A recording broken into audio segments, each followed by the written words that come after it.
In this hearing, Kash Patel and Senator Mazie Hirono didn't just clash, they tore into each other over the very future of the FBI. It wasn't about numbers on a page. It was about trust, transparency, and whether America's top law enforcement agency is being run for the Constitution or for politics. Director Patel, just like the rest of the federal government, there have been significant personnel changes at the FBI since President Trump took office. I want to better understand the scope of the turnover and the changes occurring at the FBI. Since January 2025, how many FBI employees have retired, been fired, or otherwise separated from employment? I need a number. We'll get you a number. What is the number? You don't have it? Not off the top of my head, and I want to get you the right number. Would it surprise you to know that it's probably in the thousands, like 5,000? I don't think that number's accurate. You don't know. Next question. How many special agents or analysts have left or been fired from the FBI since January 20th, 2025? Say, we will get you the numbers, and anyone that retires is of their own volition, and anyone that is terminated at the FBI, as I've said before, is done so because they have failed to meet the standards and uphold their loyalty and oath to the Constitution. Yeah, so you say. Next question. How many executive assistant directors, assistant special agents in charge have left or been fired from the FBI since January 20th, 2025? Again, people leaving on their own accord or terminations were done by the standards set at the FBI that have been carried out With this question, I'm getting to the leadership of the FBI, and you don't have that answer. Next question. Which field office, division, or directorate has lost the most personnel since January 2025? And do you have the answer to that question? Yeah, actually, every single field office in the country, including Hawaii, has received a plus-up of FBI agents because we're pushing them out to the field. Okay, so you're telling me that no field office, division, or directorate has lost any personnel since January 20th, 2025. That's your answer? In Hawaii, there's been a plus-up. In every single state that I'm looking at, we have allocated a plus-up for field offices across the country so that the FBI can continuing the historic achievements it's done in these last 7 months. When you're talking about firings, you're looking for a media hit and a fundraising clip, and I'm not going to give it to you. It doesn't matter under what basis they left. I just want to know how many have left. And I think your testimony is nobody has left. Next question. Nope, that's not my testimony. You asked it one time. I answered it one time. You didn't get the answer you wanted for your clips. Next question. You keep asking it, and I told you I'd get you the numbers. Which field office, division, or directorate has gained the most personnel since January 2025? You noted that there have been plus-ups, so which offices have received these plus-ups? The greatest allocation that I believe was given to California and then Florida. Where were those offices? California and Florida. You? Director Patel, you often refer to FBI agents as cops.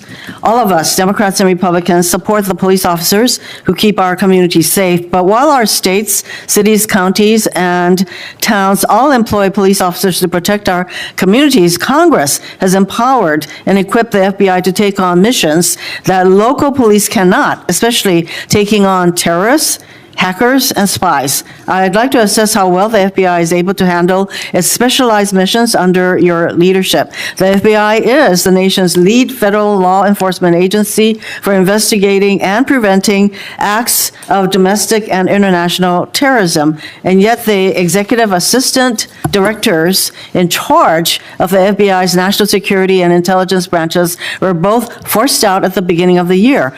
Who replaced them in those positions? Excellent qualified personnel to lead the mission of arresting 23,000 violent criminals this year alone. That's twice as many as before. The people who took the places of I'm not going to give you any names so you can attack them. Why not? So you can attack them. I'm not doing that.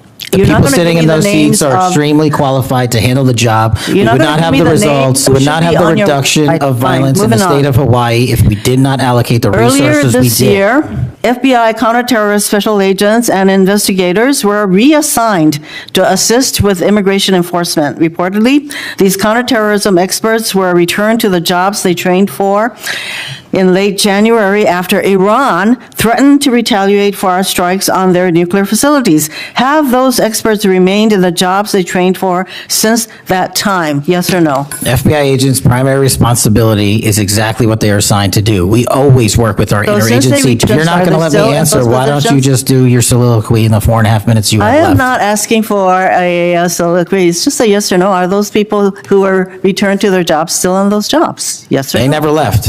What was that? They never left their primary job. It is a surge of resources in law enforcement working with the interagency to combat violent crime and reduce violent crime in historic proportions. That's your testimony. Okay, Director Patel, the FBI is also the lead federal agency for investigating cyber attacks and cyber intrusions, both by foreign nation states and by non-state hacker groups. Since President Trump's inauguration, the executive assistant director in charge of the criminal and cyber branch and the head of the FBI cyber division have both left the FBI. What are the names of the people who replace them in those positions? The cyber branch is one of the most impressive at the FBI. 409 arrests this year, 169 convictions. That's a 42% increase from the same time last year. It's that so branch, any Mr. suggestion that the FBI cyber division is not operating at full capacity and better than ever before, the leadership at the branch is implementing these changes necessary to attack the cyber and ransomware infrastructure operators. You know from Iran, why China, they're and Russia. important? I want to know who has those positions, since the people who originally were there. Supremely Are no longer qualified there. individuals, those positions. Are they? Supremely qualified Who individuals. are they? What are the names? You're not getting You don't them. know. Special agents who investigate cybercrime were also reassigned for immigration enforcement. Have expert investigators returned to their duties? Yes or no? All agents remained on their primary duties while surging to allocate resources for interagency operations to the security task forces across this country. So are you, Am I what? see, I'm getting the yes or no answers. I get all the explanations, so there you go. No, you get the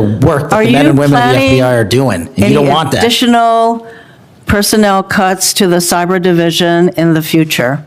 The only people that will be terminated at the FBI will be those that violate their oath of office or fail to meet the high standards at the FBI. Director Patel, the FBI is meant to be the tip of the spear in combating terrorism against the United States from both foreign and domestic sources. It's also our lead agency in fighting the hackers who target our businesses and critical infrastructure. But instead of a specialized role fighting these kinds of terrorists, hackers, and spies, you have the FBI playing the role of local police and helping with immigration enforcement. I'm going to move on to my you've been asking some questions about the changes to your hiring standard and possibly the age, but, one I had is that you are now requiring applicants to be able to do a certain kind of pull-ups, which a lot of women cannot because of physiological differences. Are you requiring these kinds of pull-ups? We are requiring a physical program at BFTC at Quantico because FBI agents carrying guns in the field have to chase down bad guys and do really hard work. The physical fitness standards of those agents So are being you requiring appropriately these assessed. kinds of pull-ups? We are requiring everybody to pass the 1811 standards at BFTC. If you want to chase down a bad guy Excuse me, and put the him in reason I handcuffs, you asked- better be able to do a pull-up. The reason I ask is that there are concerns about whether or not being able to do these kinds of harsh pull-ups is really required of FBI agents. Doing one Anyway, pull-up Mr. is not Patel, harsh, I and there are am always gravely medical concerned. exemptions to that. I'm gravely concerned by the state of the FBI under your control. And in fact, you are willing to take a cut on your agency of almost $500 million. So the FBI is losing dedicated employees, decades of expertise and specialization, leading to loss to early retirements, firings, and reassignments to immigration enforcement or conducting local police work. Thousands have already left. For as long as you remain as the head of the FBI, I fear the number of departures and summary firings will continue to grow. Mr. Patel, before the vote on your nomination of this committee, I noted that your most significant qualification, this is not just something that I noted, but others, your most significant qualification was your 100% loyalty to President Trump. And I fear that that continues to be the motivating factor in your position as FBI Director. Thank you, Mr. Chairman. May I, Mr. Chairman? Director Patel, did you have Yes. anything you wanted to say now? That is an entire falsehood. You can delete my 16 years of government service to multiple administrations all you want. The fact is that I was a public defender. I was a national security prosecutor. I was a House intelligence staffer. I was a deputy director of intelligence. I was a chief of staff to the Department of Defense and the Secretary of Defense. I led the counterterrorism missions for the White House. Those are just some of the jobs I held in my 16-year career. There was no loyalty then. There's no loyalty now to anything but the Constitution. Senator Britt. Yes. Well, before I begin, I want to thank Senator Hirono for what she said, acknowledging that there are physical differences between men and women, talking about that women wouldn't be able to do as many pull-ups, and I think that she was making a case here that there should be different standards. There's a thing called Title IX, and this is why we continue to say we should have biological men and men's sports and biological women and women's sports. And so I look forward to utilizing that to talk to all of my colleagues on the other side of the aisle. Maybe they will stand with us in helping us protect women's sports. I think she made a great argument there for it. Moving on to What we just witnessed was more than a heated back and forth between Kash Patel and Senator Mazie Hirono. This was a textbook example of how oversight hearings can transform into political battlegrounds, where facts, accountability, and optics all collide. Notice how Senator Hirono keeps pressing Patel for hard numbers. She asks him again and again how many FBI employees have resigned, retired, or been fired since January 20th, 2025. For her, this isn't just a question about data, it's about transparency and leadership. When she frames the number in the thousands, she's painting a picture of an FBI in crisis, losing talent, losing expertise, and losing stability. But Patel refuses to give her the soundbite she's fishing for. He repeatedly says he'll get the numbers, but avoids confirming anything in real time. That's deliberate. He knows once a number is put on the record, it can be weaponized politically. Now, think about why this matters. The FBI is not just another agency. It's the lead federal law enforcement body responsible for terrorism, counterintelligence, and cyber defense. So if leadership turnover really is happening at the scale Hirono suggests, that could weaken America's ability to respond to threats. But if Patel is right, and the agency is actually gaining field agents and improving operations, then Hirono's line of questioning is less about oversight and more about creating doubt in Patel's leadership. Another key moment is when Patel flips the script. He accuses Hirono of chasing a media hit and a fundraising clip. That's not just offensive, it's a strategic strike. He's suggesting her questions aren't about substance, but about political theater. This is where hearings like these blur the line between accountability and performance. Viewers at home often see two competing realities, one side trying to expose weakness, the other trying to project strength. But here's where it gets even more interesting. When Hirono raises concerns about specialized missions, counterterrorism, cyber defense, and intelligence, she's pointing out that under Patel's tenure, highly trained experts were temporarily reassigned to immigration enforcement. To her, that's a dangerous dilution of the FBI's core mission. Patel pushes back, saying these agents never left their primary duties and that reallocations were just temporary surges. Again, two narratives clash, one that says expertise is being wasted and another that says flexibility is part of modern law enforcement. Then we arrive at the exchange about physical standards, specifically pull-ups at Quantico.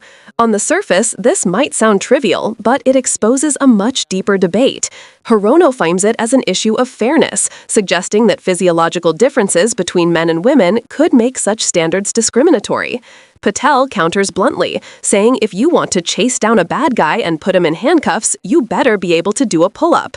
This isn't just about fitness, it's about what qualities we value in law enforcement, raw physical capability or broader skill sets like intelligence analysis and cyber expertise. And almost immediately, another senator jumps in, seizing on Hirono's point to argue about broader gender issues, linking it to debates on women's sports. This shows how a single detail can snowball into an entirely different culture war issue. What makes this clash so revealing is that it's not just about the FBI's performance, it's about competing visions of what the agency should be. Should the FBI act like a highly specialized counterterror and cyber force, or should it lean more into traditional policing roles? Should leadership be judged by numbers and turnover, or by arrests and convictions?